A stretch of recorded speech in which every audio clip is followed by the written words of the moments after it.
How are you all doing? I found it very hard to get up this morning, but then I figured weekend is almost here, and then I also figured we've got a lovely show to do. So here we are bringing you a beautiful bouquet of stories to kickstart your Thursday. I'm Sonal Mehrotra Kapoor. Let's tell you the lineup.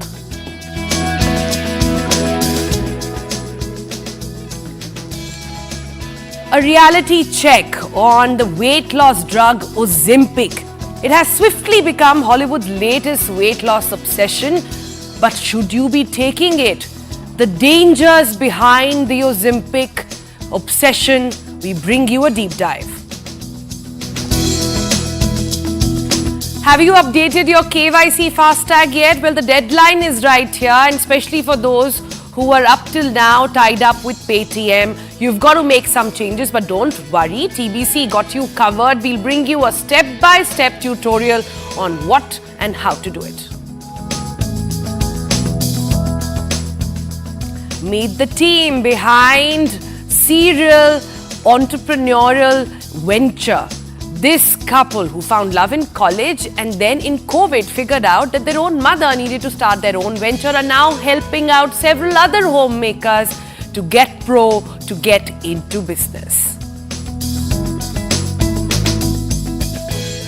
Supreme Court acknowledges a significant role homemakers play. It says homemakers' role as crucial as earning members of the family. It's a no-brainer really. But what does India think about it? Also on the program, we get you a real-time conversation with AI with a phone call. AI can solve your problems, can fix a lot of things, but can you chat with AI? Well, we tried it and we'll tell you how it went.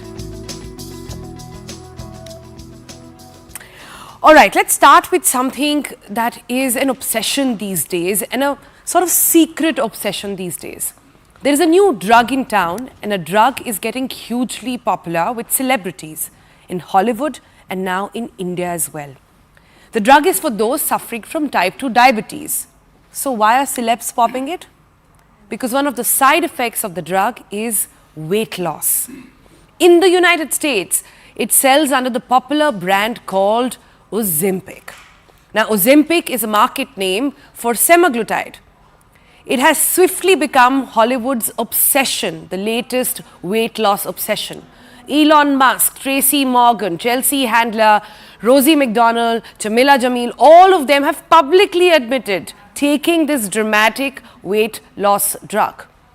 Although most deny saying that they used it for weight loss. It's called skinny pens, by the way. And as you can see on your screen, it looks like an insulin pen, and that's why it gets that name. In India, however, in very tight-knit circles, people have been talking about it. Doctors in India are prescribing this, and it's available under different brands like Ozempic, like Wegovy, Rybelsus, Mounjaro as well, Mounjaro, beg your pardon. And all of this comes sometimes in pills, sometimes in pens form. But all of this is readily available. Local chemists sometimes, even with or without prescriptions, are giving it. Affluent Indians are even turning to the grey market to get their hands on this so-called miracle jab that will make kilos disappear just like that in thin air. But before you catch on to this trend, this dangerous trend, watch this.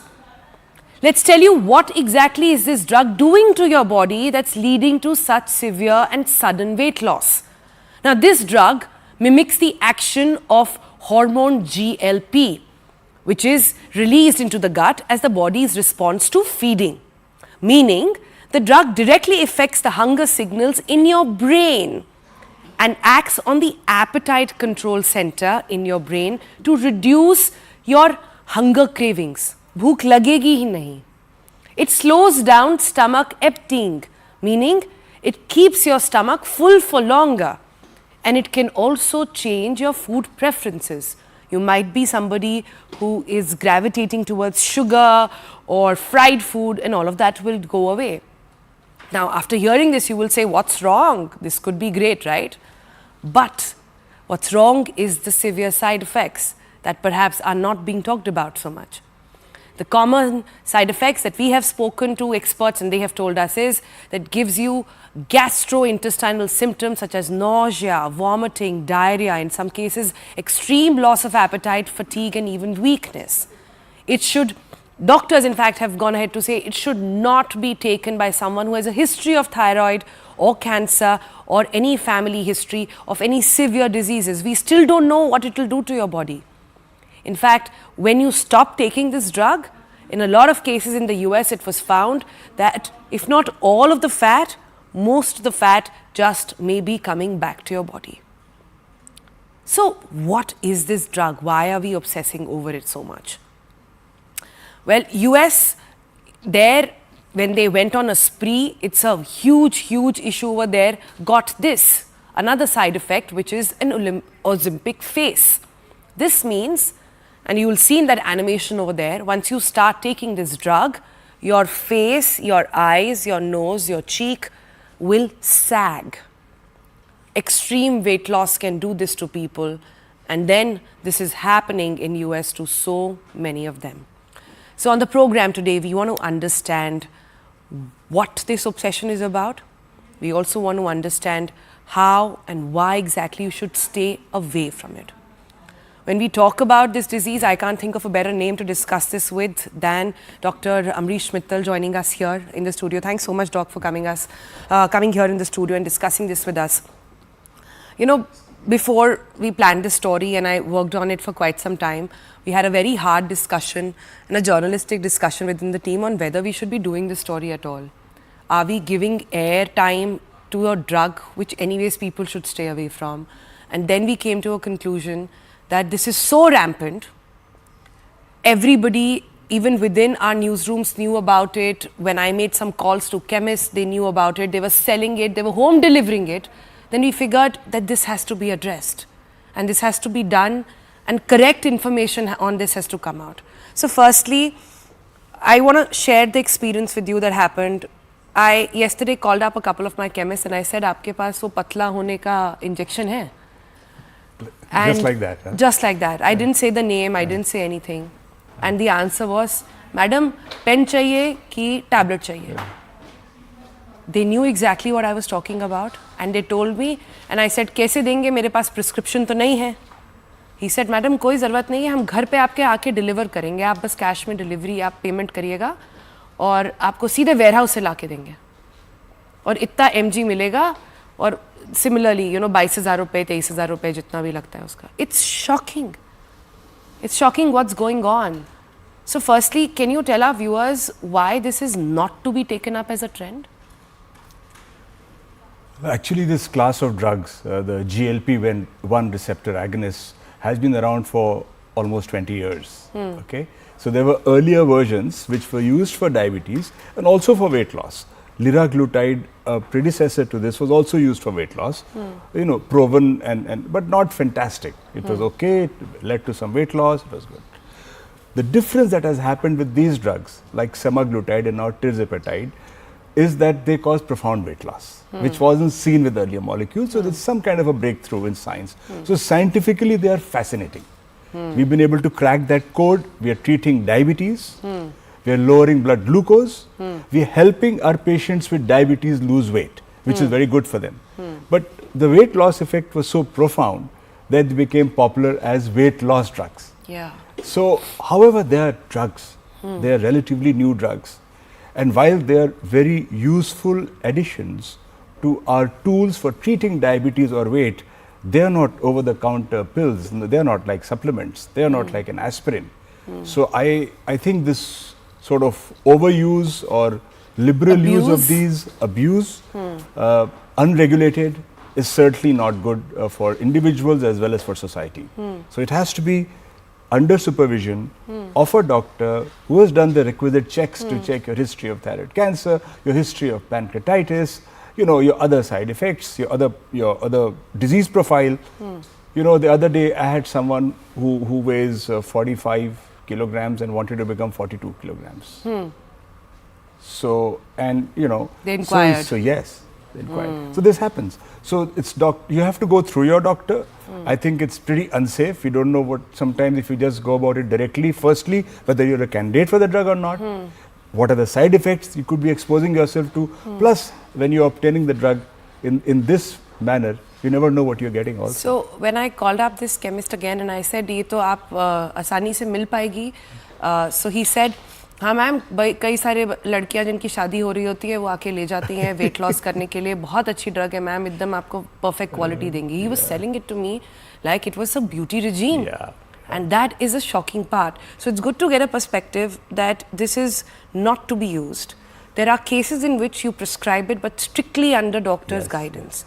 Because a side effect, I mean, I'm just trying to understand the science here. It's telling your brain not to eat. That's what's happening. So I think it's important to understand that the weight loss action of these drugs is a central action. It's a brain action. So in patients, they've done some studies where it does not reach the brain by tagging the drug. It doesn't cause a weight loss. Doesn't cause weight loss. So I think it's important to understand that it is a central, a cerebral, a brain action. I think this is important. We should not be using it, liberally and without supervision. We should understand that if we already have a lot of upper gastrointestinal issues like nausea, vomiting, or half of India is taking drugs like, omeprazole and pantoprazole for acidity, and then you take this drug, it can severely aggravate that problem. It can, about 20% of people are not able to tolerate the drug and have to go off it. Not tolerate it? Yes, because of the nausea and vomiting and discomfort. They just hate it. A small percentage will not lose weight. So that's another reason to give it up. So it's not that simple. Plus, the fact that there may be significant muscle loss, much less than fat, but nevertheless muscle loss. So the muscle loss in Indians could be of great significance because Indians as it is have a lower muscle mass. So if you lose 10 kilograms weight and let's say about 2 kgs muscle, even that is a lot. So we need to be careful. It has to be part of a program, part of a weight loss program, part of an exercise program with a diet. It's, so we are looking at it, medical professionals are looking at it as a great health enhancing tool, a great tool for health. Public is looking at it as a cosmetic tool. So that's the difference, and that's the challenge. So the responsibility is on doctors prescribing it, one, and then the responsibility is on the availability of these drugs altogether. But I found another interesting bit. Now there are herbal versions of this also available. There are videos after videos on so-called health influencers that we keep seeing online, which has no scientific basis. And they have been prescribing something called, I actually picked it up. I ordered it online. I ordered it online and it just got delivered in one day to my house. It says it's berberine 95%, and there are videos after videos of this drug online saying that don't buy that expensive, you don't need to spend 25,000 rupees, 27,000 rupees. This is just about, this is just about 2,000 bucks and this will do the trick. Does this work? Because that's going to be the next logical thing that people will go to. So berberine is not new, has been around for decades actually. Berberine is only being now marketed in this manner, adding the herbal Ozempic just to market it better. So the effects of berberine have been known. It's a mild sort of agent for weight loss, for diabetes. The studies that have been conducted are not high quality studies. They are not randomized controlled clinical trials. It's not an FDA approved agent. It's like a nutritional supplement. I didn't need to ask a chemist. I just had to order it online. It's like a supplement. So you may use it, but we don't know the long term effects. Any molecule that is active can have interactions. For example, this interacts with cyclosporine, another drug we use. So I would not recommend using these products at all unless, even if you're going to use them, at least talk to your doctor once. But they're certainly not Ozempic, and this is only a way to market it, like, renew the just marketing. for perspective, in US, this market, this weight loss drug market is so big that now they're expanding, they're putting in a lot of research to sort of expand this, and there are talks of how to sort of bring it to India because of a sheer numbers and market here as well. Yes. So, what is our approach? Of course, obesity is a problem. We're Yes. not, shutting our eyes towards that. Of course, diabetes is a killer, and diabetes is a very slow killer, and it has maximum presence here in India. So, what is our approach? If you are facing it, what should you be doing? I think using these molecules will be very important for us in a select group of people. For us, managing the obesity pandemic or epidemic is not going to happen with these molecules. That is prevention, that is healthy lifestyle during pregnancy, during childhood, during adulthood, maintaining ideal body weight, not allowing yourselves to become obese. These are restricted to those who have significant obesity, especially with comorbidities like diabetes or sometimes just plain obesity also. So you're looking at a very small fraction, the top of the pyramid, where in overall management of obesity in India, these drugs will play a role. Can you just define obesity for our viewers? Because a lot of people think they are obese even when they pick up a couple of kilos. I have always wanted to define obesity because this word is again very abused. So yes, so in fact, in clinic practice now we don't use the word obesity because it carries a stigma. So we actually say overweight or excess weight, So we calculate BMI, for example. So Indians have the a body different mass index. body mass index, which is a relationship of the height and weight. And in Indians, those criteria are lower because we get the metabolic effects of weight at a lower body weight. So we would say that anything above 23 is suboptimal for Indians. And when you're crossing a BMI of 25, you're already entering a zone where it changes, and up 28 and above is obviously 23 is the magic number. 23 is the magic number. And for those of you wondering how to calculate BMI, just Google it. It'll tell you how to calculate. It's a simple formula. And please don't obsess over Instagram pictures, and please, for God's sake, don't obsess over what celebrities are saying. Give your body and yourself time and understand what is really doing to you. And please, above anything else, call your doctor and ask them before you fall prey to any of these, I don't know what to call them, fads, trends. I mean, they're amazing scientific discoveries, but they're being misused and abused. That's the problem. So another quick way of checking your obesity is 80 centimeters waist circumference in women and 90 in men. Okay. So if you're above those cutoffs for Indians, then you're overweight. Right. So I think, as I said, these drugs are for us as people of medicine, people of science, they're very important advances. They give us tools to do things we could not dream of earlier. Because the newer ones, after Mounjaro, there are newer ones that are going to come which are going to cause up to 20 kilogram weight loss or even more. So it's opened up a whole new avenue of research. But to use them purely for cosmetic purposes is really not recommended and It's can dangerous. really be dangerous. Yes. Yeah. Well, I hope you've heard the doctor, you've heard him well. And I hope we've managed to sort of bring in a perspective which is so important on this program. Thanks so much, Doc, for joining us and for giving us your time. Thank you. Thank you. All right. That was good information to know. That was good way to start your day. But also another thing that we've got for you on the program today, like I promised, there is a lot of chatter about the Paytm or the FASTag deadline actually coming up. So what exactly is happening? So the Fastag KYC deadline is approaching. It's at the end of the month, 29th of Feb. Now, what we have to understand here is that who is available, what to do, how to sort of get your KYCs done. And the question really here is, which I'll take to Yash very quickly, who's joining us now in the studio, is, Yash, the question is majorly for those who have been using Paytm FASTags because they don't know what to do next. While the Paytm deadline might be much later in March, if they want to switch to another gateway, that KYC has to be done now. That's the catch. Well, absolutely, Sonal. It's not just about the Paytm, but it's about all the banks or all the providers which are providing this FASTag services. let's start with Paytm. In fact, there was a certain relief for the people to actually extend the entire thing up till the end of this end of the next month. And so before understanding that, we have to also understand that it's not just about the Paytm, it's about all the banks. And in fact, this is not the very first deadline which has been given by the government to the customers to actually update their Know Your Customer. So it's a very simple process. I don't know why people take so much stress regarding this very process. You have both the options. You have both online option, you have both, and the other one is the offline option. In fact, in the online option, it's very simple. Either you have to go on the FASTags government's website or to the respective bank's website, and you just need to upload a couple of documents and your KYC will be done. And usually it takes around 7 days. In fact, if you want to do it via offline method, it is also very easy.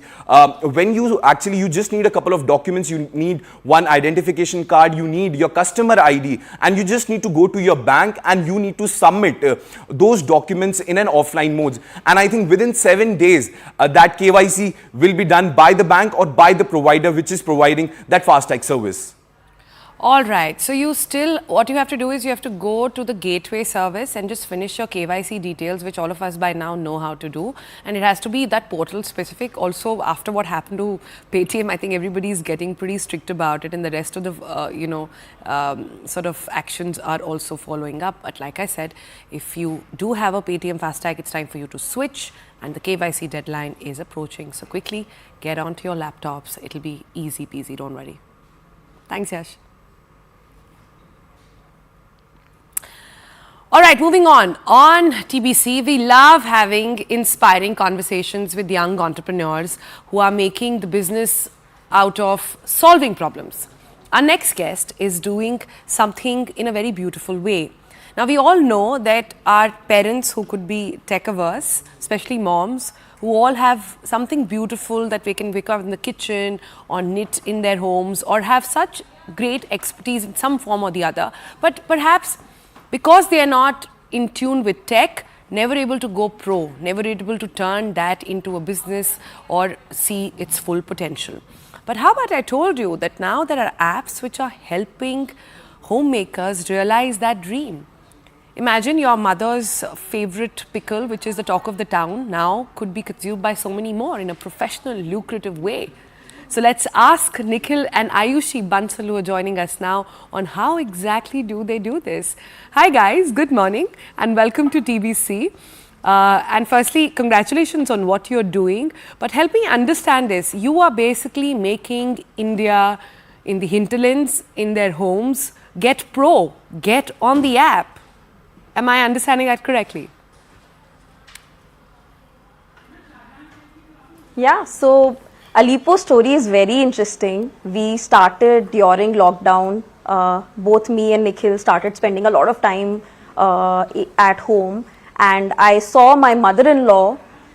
She was very, very interested in making and trying new recipes in cooking and baking. And we could see that passion and junoon in her.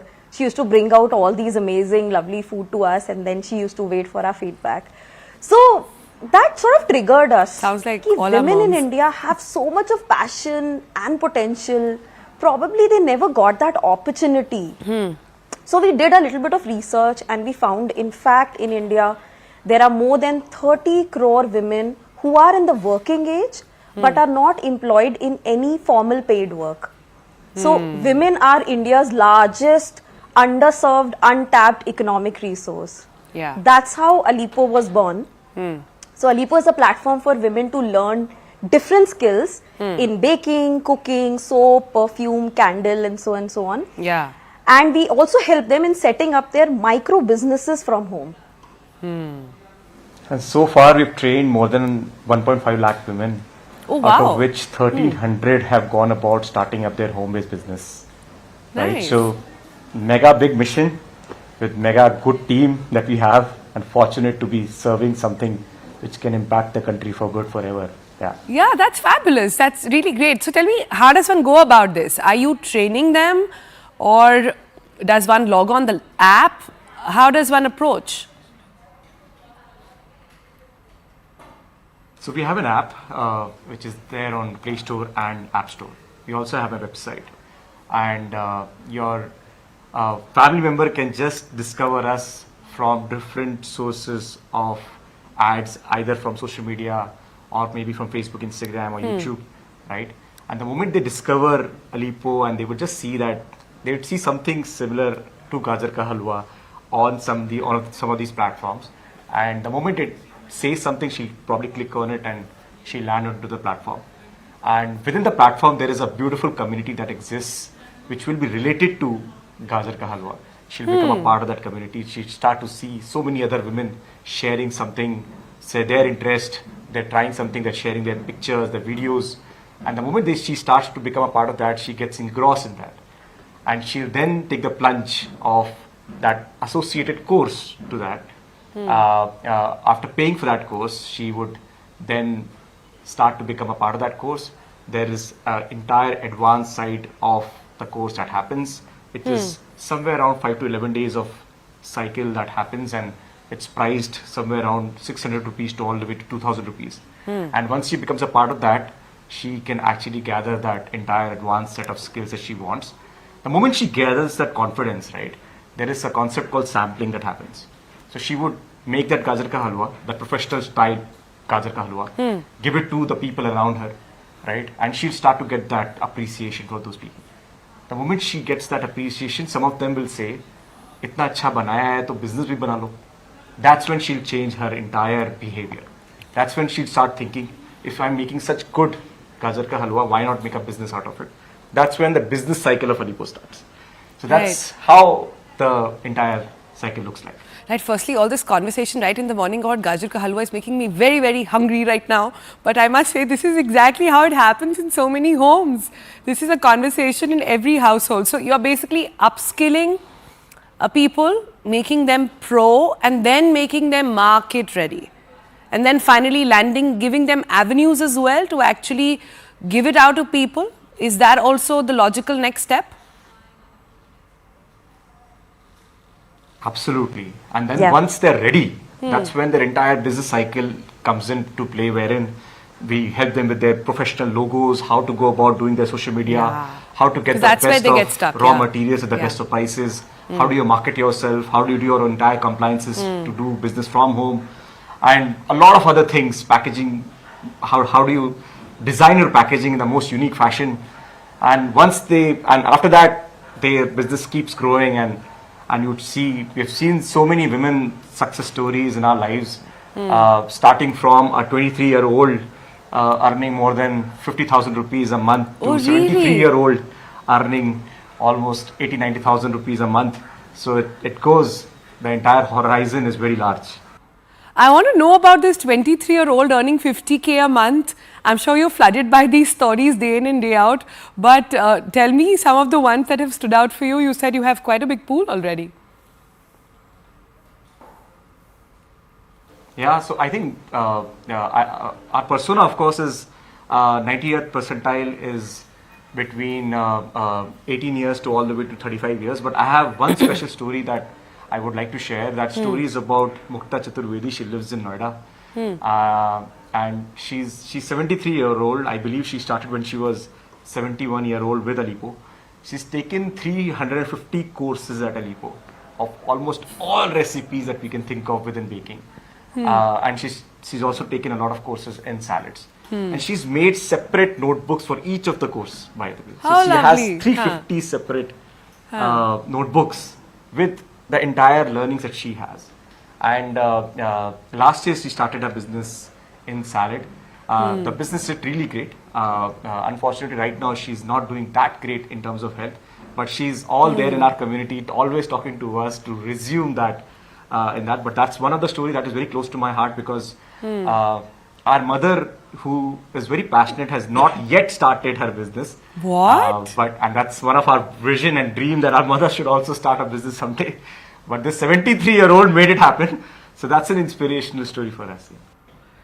Listen, you have to get your mom on it now. You're inspiring India to get on. Well, but I have to agree, mothers, your own mother and your own family is the hardest to please. So good luck with that. But I have to know, a beautiful venture like this has to come from a beautiful story.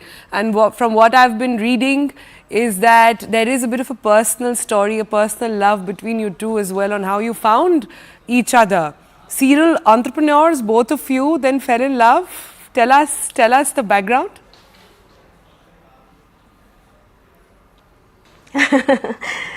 Yeah, so we studied in the same college, but nothing happened that time. We came to Bangalore with our jobs, but we always had that startup kida. We both connected very, very well on something that we wanted to do. So I started my own company, Helping Go. That was a chat and communication platform for college students.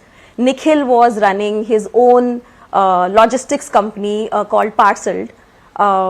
And then things cooked up together, and then we joined hands. Helping Go got acquired by a Thailand-based corporate, and that's when we both joined hands together, and then we started a company where we started taking a lot of projects, enterprise software grade projects, and then post that lockdown happened, and then the whole Alipo story came together. So Aishi and I bond over a lot of ideas. So usually, typically, people chat with each other on दिन में क्या खाया, right? आज कैसा दिन रहा, right? All of that was supposed to be the new, the old norm. But in our case, probably that shifted.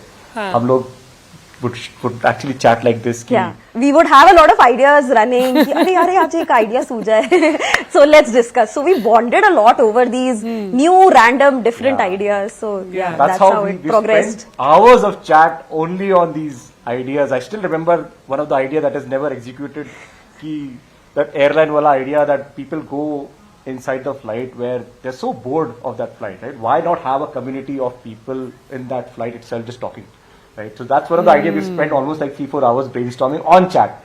We never used to do a call at that point in time, and that's how we bonded over, and that's how our life is. Our life is personal, our life is business. So it's just come together, and we're just fortunate to be together. Yeah. How lovely, you guys. Really incredible work that you guys are doing. Good luck with everything that you will do. Good luck with the airline idea.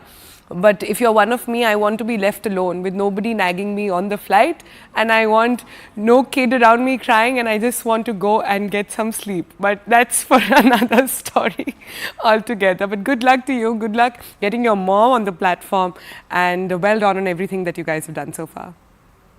Thank you so much. Thanks, Sonal. Thanks for having us. Bye. All right, on that note, we're going to slip into a break. But now, remember how we talked about if you are a stay-at-home mom and you want to go pro, that's a choice. We live in a world where all options are available. But what if you want to be a stay-at-home mom? Is your worth any less? Well, we obviously thought it was a no-brainer. It is worth more. But now Supreme Court has put, sort of put in remarks on it and said that those who stay at home, their role is as significant as the one who goes out and earns. We'll bring you that on the other side. Stay tuned.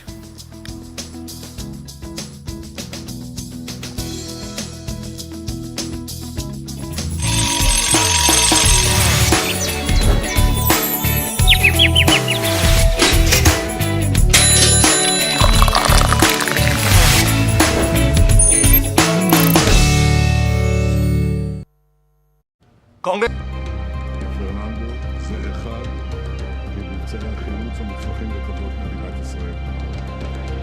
ונדמה לי ב-1:40 לפנות בוקר, אני רואה אתכם שמים את המיטה, וכעבור שניות, החטופים לידינו. חיסלתם את החוטפים, את המחבלים, עשיתם את דרככם חזרה לארץ ללא פגע, מבצע מושלם, ביצוע מושלם. ואני רוצה להגיד לכם, אני כל כך גאה בכם, אני גאה בכם, בשב"כ, בצה"ל, עבדתם כמכונה משומנת, ואתם הלוחמים, אתם פשוט הכי טובים שיש. באתי הנה להגיד לכם את זה, ולהצדיע לכם בשם כל אזרחי ישראל. אתם הכי טובים בעולם. There is a new drug in town, and a drug is getting hugely popular with celebrities in Hollywood and now in India as well. The drug is for those suffering from type 2 diabetes. So why are celebs popping it?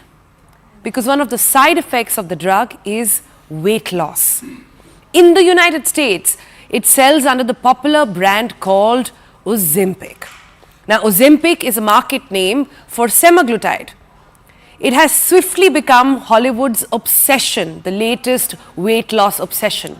Elon Musk, Tracy Morgan, Chelsea Handler, Rosie McDonald, Jamila Jamil, all of them have publicly admitted taking this dramatic weight loss drug. Although most deny saying that they used it for weight loss. It's called skinny pens, by the way. And as you can see on your screen, it looks like an insulin pen, and that's why it gets that name. In India, however, in very tight-knit circles, people have been talking about it. Doctors in India are prescribing this, and it's available under different brands like Ozempic, like Wegovy, Rybelsus, Manjaro as well, Manjaro, beg your pardon. And all of this comes sometimes in pills, sometimes in pens form. But all of this is readily available. Local chemists sometimes, even with or without prescriptions, are giving it. Affluent Indians are even turning to the grey market to get their hands on this so-called miracle jab that will make kilos disappear just like that in thin air.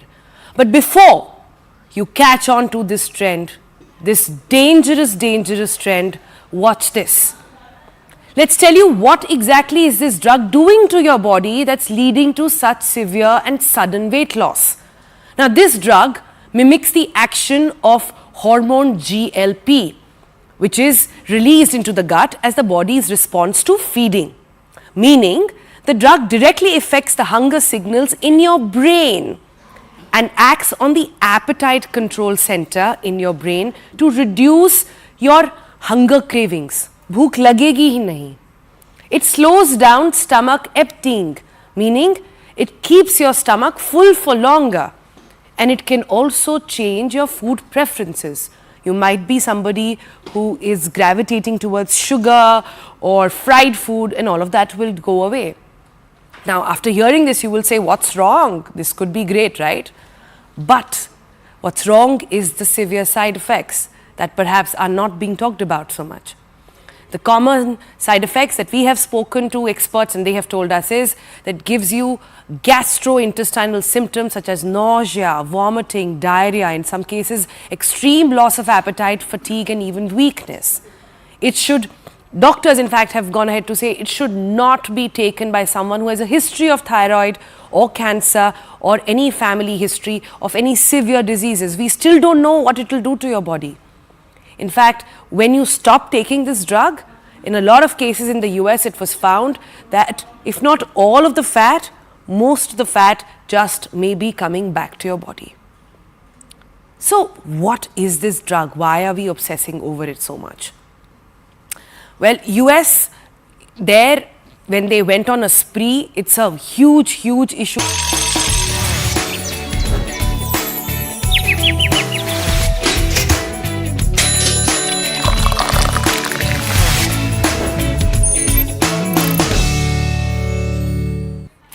Welcome back. So before going on break, we told you about if you want to go pro, if you have elder parents at home or generally of any age, even kids, if you want to go pro, what do you do?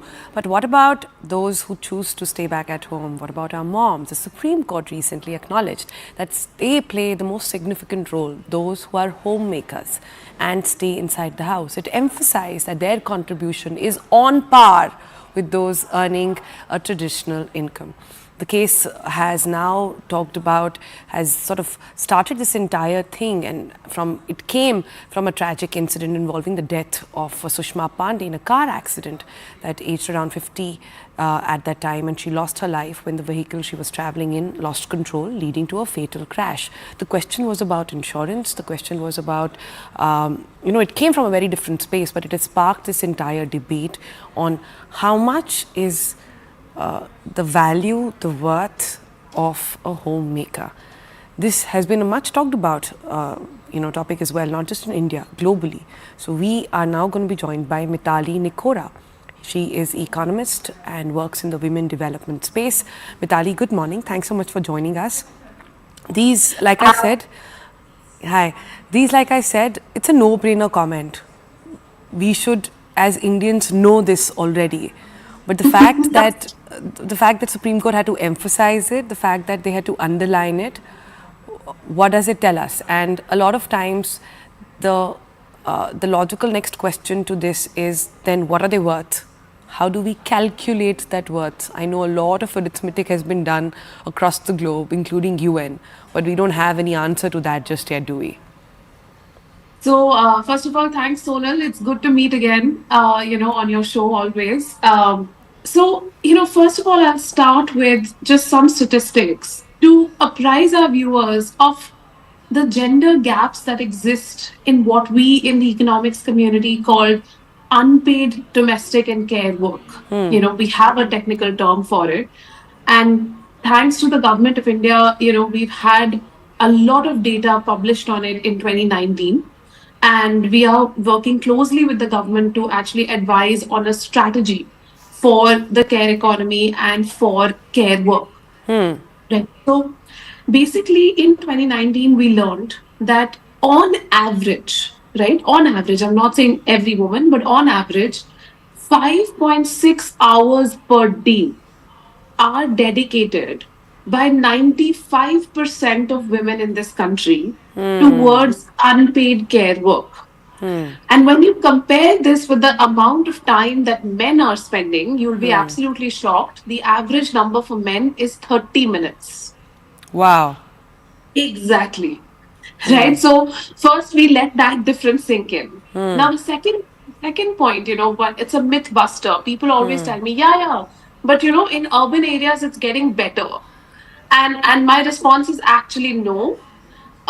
Rural men are doing 40 minutes. Urban men are doing 25 minutes of housework. So rural men are actually doing a little bit more, probably because, they have to actually engage in physical amount of labor for household work. Say collecting firewood. They're also or, venturing out more. Yeah. Exactly. So the gaps are, persistent regardless of income, regardless of education. Highly educated women are still doing 7 or 8 times the amount of household work as compared to highly educated men. Women who are working are basically putting in 2 jobs, but they are only paid for one. Because women who are working are putting in about 4 hours of unpaid work every day. And working men, of course, are putting in 20 minutes. So, these kind of differences which have come out in the time use data, we took a lot of this data and started applying, minimum wage calculations to it, average wage calculations to it, and we are working on estimating the value of women's unpaid care work. But that's a more complicated thing. There are so many takeaways from this, and one of course is one thing that needs to be said more and more. The reason people can go out and earn an income is because there is somebody at home taking care. So that should be significant enough for people to understand, acknowledge, appreciate, and respect the amount of household work homemakers put in. My mom is one, and all of us. Yeah. So that is one. And second, it is because of this gap that there are lesser women in the workspace. Exactly, Sonal. You've hit the nail on the head. We've done so much research on the factors which prevent women's participation in the workforce. And one of the major factors is the lack of course, this gender imbalance, but also the lack of care infrastructure and services. In the West, you are typically able to access affordable and safe childcare services or elder care services. Here, we have now started thinking about those things. We are thinking about those things. And again, I'll credit the government for, having that thinking, which we are contributing to. But at the same time, now is the right time to invest, in the infrastructure that we need. And the second thing which we observe, and if you look at your own household also, you'll observe the respect that we give to paid care workers. our domestic workers are paid care workers. Our care workers say, somebody's coming into your home to, provide nursing services or to provide nanny services. We have to start respecting our care workers. And this is something that as a culture, we all need to work on. So I'll give you a small example for those watching right now. A driver's salary in the house, who typically knows how to drive a vehicle, is perhaps less labor, is perhaps requiring less thing. It's a skill that you acquire and you just go with it. Is always more than the cook in your house, who's giving you 3 meals a day, who's there before you leave for work and goes to bed after you sleep. This kind of wage gap is always there. And it's typically, it's not just got to do with what you do, it's got to do with the gender that does it. So, I mean, we can go on and on about what exists here, but this is a story that we'll keep tabs on. I think this is a discussion we must continue to have, and this is a discussion that everybody watching should continue to have in their households, in their drawing rooms, and sit down and talk about respect, care, like I said, acknowledgement of everybody who's at home and putting in those hours so you and I can be at work. Thanks, Mitali. And yes, absolutely. Thanks, Sonal. Thanks so much. We'll continue this conversation. Sorry to interrupt. No problem. All right. So we promised we'll bring you lots of things today. The next segment is going to be on AI. We have spoken on the program on how to tell AI that you have a kick-ass CV and a resume. We spoke about how to take AI's help to help in your homework, in your housework. But what if I told you you can actually now pick up the phone and talk to AI? I'm not kidding. We actually did it. Watch.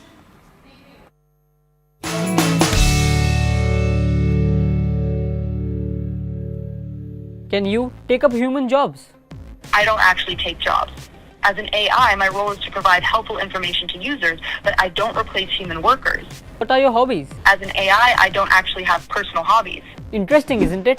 We are going to take you through a real-time conversation with AI on a phone call using a tool called Bland.ai. Bland.ai is an AI-powered tool which can receive or make millions of calls at once and generate human-like conversations. It allows people to seamlessly integrate AI phone call capabilities into their applications for inbound or outbound calls. And these AI-generated calls can be used for inbound sales, customer support, and much more. So why not ask Blandy about his services ourselves? So here's how it's done. First, you go to the Bland.ai, enter your name, your number, and the company you work at, and then just click on Talk to Blandy. See, Blandy is calling me. Hi Blandy, this is Sahil. Nice to meet you, Sahil. Thanks for calling in. How old are you, Blandy? Well, technically, I'm not actually a physical being, so I don't age. I was created by Entrepreneurial to be helpful, harmless, and honest. Can you tell me more about your business? Sure, Bland.ai provides conversational AI assistance to help with customer service over the phone. Our agents are designed to have natural conversations with people just like we're doing now. We can be customized to handle different tasks like making reservations, getting customer information, answering common questions, basically any kind of phone support you need. Who all can use your services? Our services can be used by any business or organization that needs phone support. We work with companies across many industries, healthcare, real estate, retail, nonprofits, you name it. As long as you have a use case that involves phone conversations, our AI agents could assist. Can you tell us more about your pricing model? Sure, we keep our pricing pretty simple. It's $0, 12 per minute of talk time prorated to the second, so you only pay for the exact amount of time someone spends talking to one of our agents. No hidden fees or extra charges, just pay for the seconds you use. How many businesses are using your service right now? We currently have over 500 businesses across various industries using our conversational AI platform. A lot of our customers come from retail, hospitality, and healthcare. So, are you available in India as well? We are available globally, so yes, businesses in India can certainly use our services too. Do you have any customers in India? We do currently have a few customers using our services in India, primarily in the technology and tourism industries. What are the 5 things people call you for? We don't actually get calls directly. I'm an AI assistant created by Entrepreneurial to be helpful, harmless, and honest. Businesses use our technology by integrating our AI agents into their own phone systems. What's the boundary of AI? That's an interesting question. As an AI, I have limitations in my knowledge and abilities. I was created by Entrepreneurial to be helpful, harmless, and honest within the context of natural conversation. My role is to safely and respectfully assist humans to the best of my capabilities. Will you take up human jobs? No, as an AI, I was designed to assist humans rather than replace them. My role is to help support people by taking on tasks that are well suited to automation, like answering common questions over the phone, so human employees can focus on more complex work. As you can see, the entire conversation is being generated by this AI tool. And not only that, you can customize your responses as per your needs. You want customer support, you can tailor the code as per your responses you want to give to your customers. You want to make some cold calls, you can do that too. Bland AI says that it places a high priority on safety and security.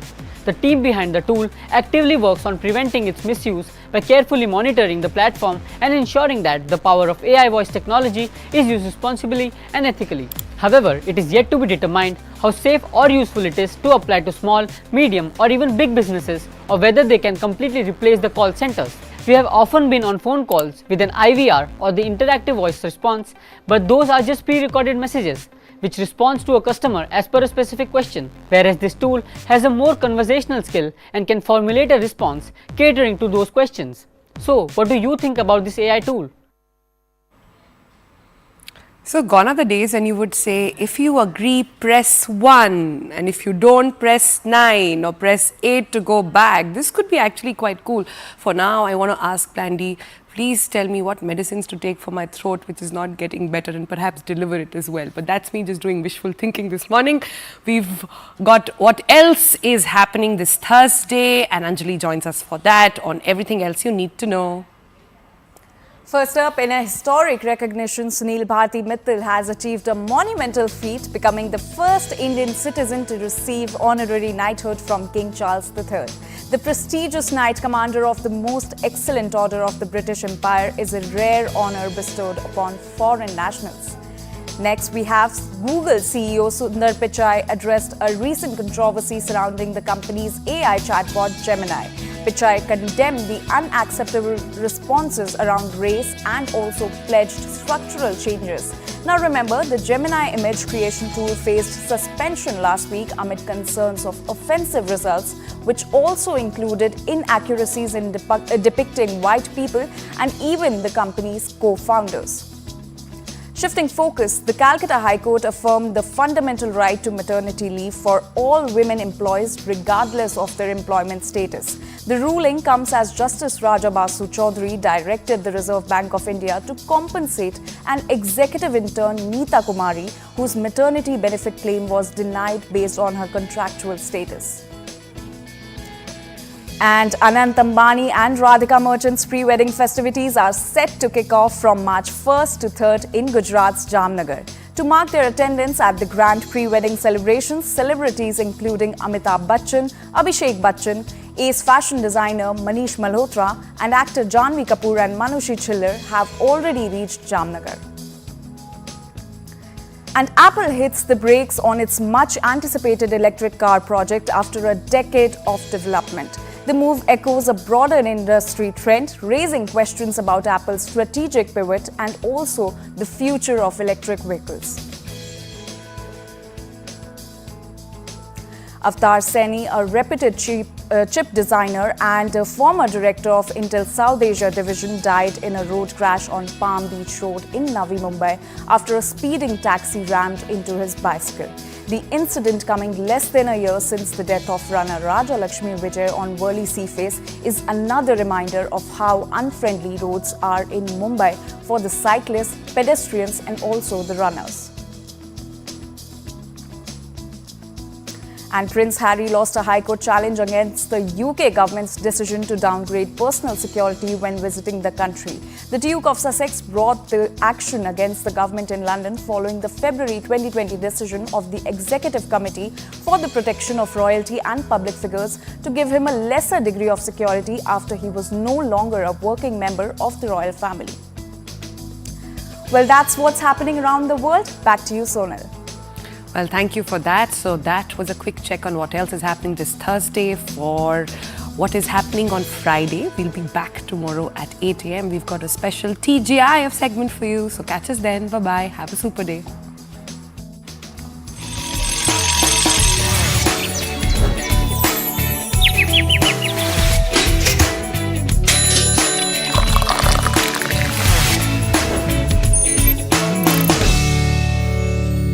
This, another side effect, which is an Ozempic face. This means, and you will see in that animation over there, once you start taking this drug, your face, your eyes, your nose, your cheek will sag. Extreme weight loss can do this to people, and then this is happening in US to so many of them. So on the program today, we want to understand what this obsession is about. We also want to understand how and why exactly you should stay away from it. When we talk about this disease, I can't think of a better name to discuss this with than Dr. Amrish Mittal joining us here in the studio. Thanks so much, Doc, for coming here in the studio and discussing this with us.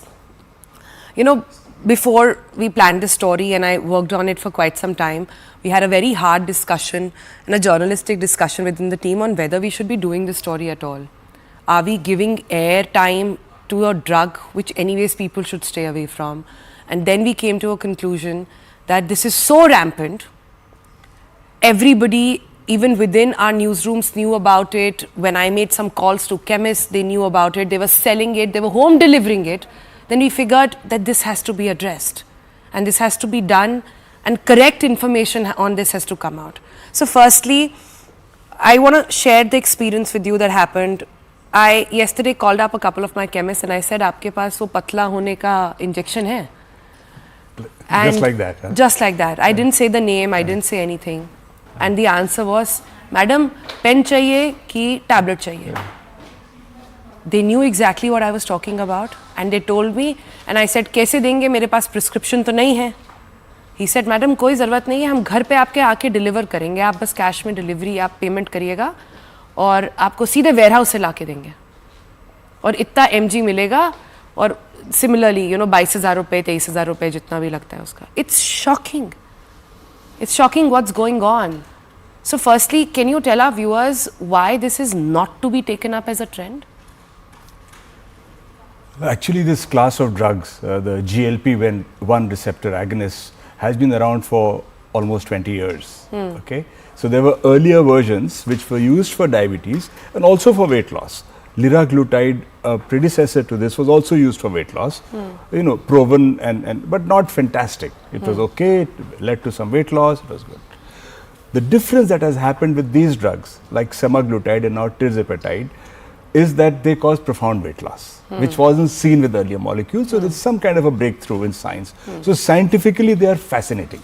We've been able to crack that code. We are treating diabetes. We are lowering blood glucose. We are helping our patients with diabetes lose weight, which is very good for them. But the weight loss effect was so profound that they became popular as weight loss drugs. Yeah. So, however, they are drugs. They are relatively new drugs. And while they are very useful additions to our tools for treating diabetes or weight, they are not over-the-counter pills. They are not like supplements. They are not like an aspirin. So I think this sort of overuse or liberal use of these, unregulated, is certainly not good for individuals as well as for society. So it has to be under supervision of a doctor who has done the requisite checks to check your history of thyroid cancer, your history of pancreatitis, your other side effects, your other disease profile. The other day I had someone who weighs 45 kilograms and wanted to become 42 kilograms. So, and they inquired. So yes, they inquired. So this happens. So it's you have to go through your doctor.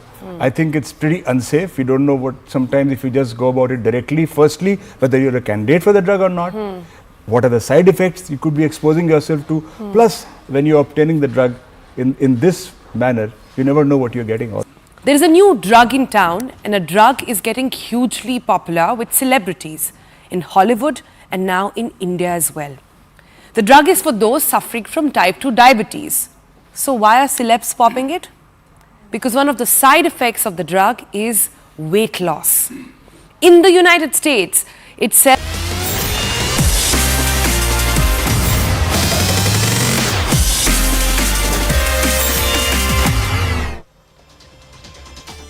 A very good morning to all our viewers. You're watching the morning news on CNN News 18. I'm Anjali Pandey here to take you through all the latest news and developments from across the nation. and also around the world. And our top focus of this hour is on Sandesh Khali. Now, after 55 days of chaos, Sandesh Khali's main accused, Sheikh Shahjahan, has finally been arrested by West Bengal police from Meena Khan in North 24 Pargana district. Sheikh Shahjahan will now be produced in Bashirhat court today. Now remember, TMC leader Shahjahan Sheikh was accused of